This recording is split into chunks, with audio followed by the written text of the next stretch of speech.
What's up, everybody? It's Derek Anderson, the DA, here with a random rant. And yeah, we got a little bit of news today. And if you've been following the news, you knew I was going to talk about this one. So let's just jump right into it. We're going to start off with this first topic. These guys, once again, DC can't seem to get out of their own way. But there might be some interesting, I have an interesting couple of theories about why this happened and what this could possibly mean. So let's go ahead and check it out here. This article by Variety.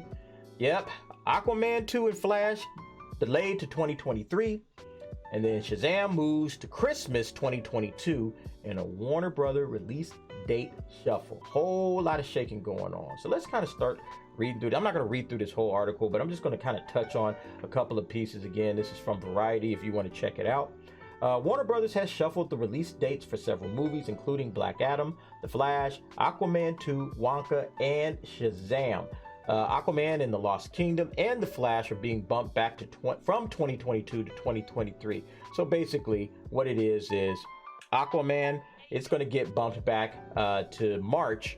The Flash is getting bumped back to June, both in 2023. Black Adam, which was supposed to come out in July, is getting bumped back to October of 2022. The Super Pets are taking Black Adam's spot. So it's like a lot of, three-card money. Everything is just moving around. And then on top of that, you had another movie, Shazam, Fury of the Gods. That one's going to get bumped up. So instead of coming out in June of next year, it's going to come out in December of this year, just in time for the Christmas season. And that's what they said here. Oh, we're thrilled to bring Shazam, Fury of the Gods, to audiences as a Christmas gift this year. This is Jeff Goldstein, president of domestic distribution. Families of all ages will really enjoy it. And of course, I think this is a really smart move. And for this reason, and maybe this reason alone, is that it is a family film. Like, for any other film, I would say, yeah, you can kind of put it where you think it'll fit. But for Shazam, especially for the first Shazam, it's a family movie, and I think it plays really well at Christmas time. The first film would have been perfect at Christmas if it had dropped in Christmas. Now, I know Aquaman had dropped in 2018 Christmas or December, and so Shazam didn't drop until April of 2019. But I think if they had switched them up, I think Shazam would have gotten a much bigger boost.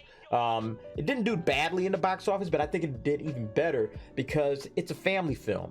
It's like, hey, mom, let's go check out this new Shazam movie. It's a little boy in a big man's body. That's the whole concept, and I think that would have did amazing numbers. Now, Aquaman did $1 billion, and you really can't go back and look at it, but I still think that Shazam belonged at that particular point. So to correct that and put it at this point now, in Christmas, smart move. Definitely would have did that myself.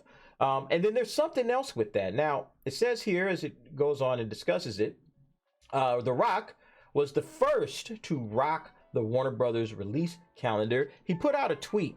I'm going to go ahead and check that out real quick. So the tweet says this: big and exciting news coming out of our movie industry. And then he goes on to say Super Pets will be released in July. That's when Black Adam was supposed to come out again. And then Black Adam will be released in October, right before Halloween, and playing through Thanksgiving and Christmas. So this is my thoughts on the matter. Black Adam and Shazam, kind of right there next to each other. And if you guys know, of course you do, if you're fans of DC Comics at all, Shazam and Black Adam, they're arch enemies, right? They're arch nemesis. They go at each other. And this might be the reason why they made that move. So think about this. Follow me on a journey, if you will. You got Black Adam.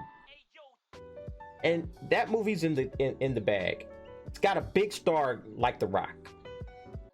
What if you cut a post-credit scene with Shazam and add it to the end of Black Adam?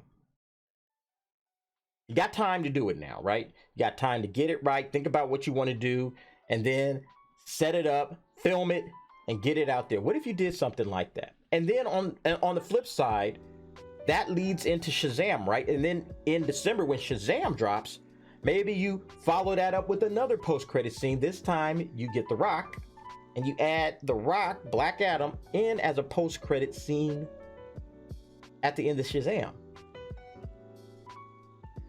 Maybe. I mean, it could happen. And think about what that would do, not only for the DC universe as a whole, but for Shazam specifically. At Christmas, people are going to say, hey man, I wonder what's going to happen. They put that post-credit scene at the end of Black Adam, and now Shazam, okay, that might generate a lot of interest, a lot of buzz. People might say, you know what, let me go check this out. This looks like it might be pretty good. So I'm thinking there's something there. Now, I'm of course just speculating. I have no idea if that's, nobody said anything like that. That's just the way my brain thinks. But that's what I would do. I would absolutely take Black Adam and Shazam and make post-credit scenes and put them in each other's films at the end, where now we can lead up to some sort of a Black Adam versus Shazam film, which I'm pretty sure is, you know, everybody can figure out. It's probably going to be on the way sometime either, you know, in 2024 or 2025. So again, just my thoughts on the matter. Maybe it's true, maybe it won't happen, but I think that's where they could be going with this. Now, the other two films, Aquaman and The Flash. So for Aquaman, James Wan also had a little tweet that he came out with. And he says, Aquaman and the Lost Kingdom will be released March 17, 2023. Working non-stop day and night. Got me working day and night. At least 15 hours a day on my director's cut from my home setup. Thank God for the big desk. It's kind of like my desk. For a movie that's nearly all visual effects, I'm thankful for the extra time needed to craft this thing out right. Working with groundbreaking new technology, I'm blown away by some of the early tests coming in. I'm cautiously optimistic and excited and can't wait to share when the time is ready. Okay, so James Wan is a quality director. He knows what he's doing, okay? So, you know, a lot of people are like, oh, there's something wrong with the film. They didn't do something right. Listen. This is James Wan, all right? The guy's made a killing in the horror game, and horror directors. Let me kind of shout out my horror directors, guys. Think about this. All four of these films are directed by somebody in the horror industry. You know, obviously you got James Wan here. James Wan's a horror guy. You got Muschietti, who's doing The Flash. You got David F. Sandberg, who's doing Shazam, and then the Black Adam director directed The Shallows and Orphan. I'm trying to remember. Khaled Serra, he directed The Shallows and Orphan. He's a great horror director. So yeah, shout out to my horror guys, you know, for holding it down for the DC universe. But when it comes to this movie, I think he's absolutely correct. This is going to be a big film for DC. I thought it was a perfect timing to put it in December, have a big splash leading into the new year. I thought this would have made a lot of money and made an absolute killing. But based right now on how Batman has been doing, I think you could get away with putting this movie in March as well. March is kind of becoming like that pre-summer lead up, and if there's nothing else in the way that's going to mess it up, yeah, why not go ahead and put it in March, kind of get ready for the summer. And I think a lot of people are going to check this film out regardless of when it drops. You know, the first one made $1 billion, but it did make that over Christmas, so you're not sure how this is going to do, but I think whenever this movie comes out, people are going to want it to be quality. The effects are just as much a part of the show. Remember that first one, beautiful movie. I saw it in IMAX. It was gorgeous. I think that that's a big selling point, what James is talking about, making sure that this thing looks great. So I'm fine with that. The Flash is just like, it's just like the problem child, man. It's like, oh man, here come the Flash again, man. He can't get it right. You know, and the Flash for me is the DCEU's kind of last chance gas station. You know, it's like, all right, if we're gonna really keep going down this road, if we're gonna have any connective tissue with this thing, we're gonna have to fix it all in the Flash. We're gonna have to do something in that film to make this make any sense. Otherwise, if that doesn't do well, hey, we're just gonna start going in completely different directions, and people just do what you want, which is kind of where they are at right now, to be honest. But I think they have to get the Flash right. They have to get the Flash right. So if it needs a little more time, cool. They're giving it 8 more months. Like, this thing got bumped way back. As a matter of fact, let's go ahead and just quickly look at the rundown, just so we're all on the same page and know what is what and when is when. So first up, Black Adam was July of this year. Now it's being bumped back until October of this year. Next, we got Shazam 2. Shazam was June, now bumped back to December, or excuse me, bumped up to December. So that's actually a good thing. Like I said, I think that that's going to really connect Black Adam and Shazam a lot stronger and maybe lead to future good things for both films. Then we get Aquaman, which was December of this year. Now it's being bumped back just 3 months, not a lot of time. So I'm actually really good with that. But then we get to the final one, The Flash, kicked back a whole 8 months, a half year and more, all the way to June of 2023. So yeah, there's your new release dates. Everybody mark your calendars. Make sure you don't forget. Don't show up in July thinking that Black Adam's gonna be out, because he ain't gonna be out. You're gonna be watching the Super Pets. But yeah, there that is. So what do you think about the DC shakeup? Good, bad, smart move, or not so smart? Is this just a sign of DC kind of fumbling the ball at the 1 yard line again? Or, can we think that, yeah, maybe they got something here, especially if they kind of get Black Adam and Shazam a little bit closer? Maybe they might have something here. Leave me a comment and let me know what you think. Okay, now the next story was just as big, if not bigger, for some folks. And that's this one, Obi-Wan. Okay, so trailer dropped. I'm gonna go ahead and pop the trailer on right now, just so we can all kind of watch it together.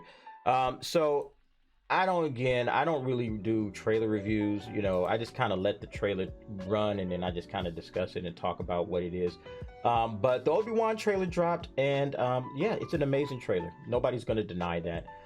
And my problem never really is with the trailers of Star Wars. As a matter of fact, I can't think of a bad Star Wars trailer that I've ever seen in my entire life.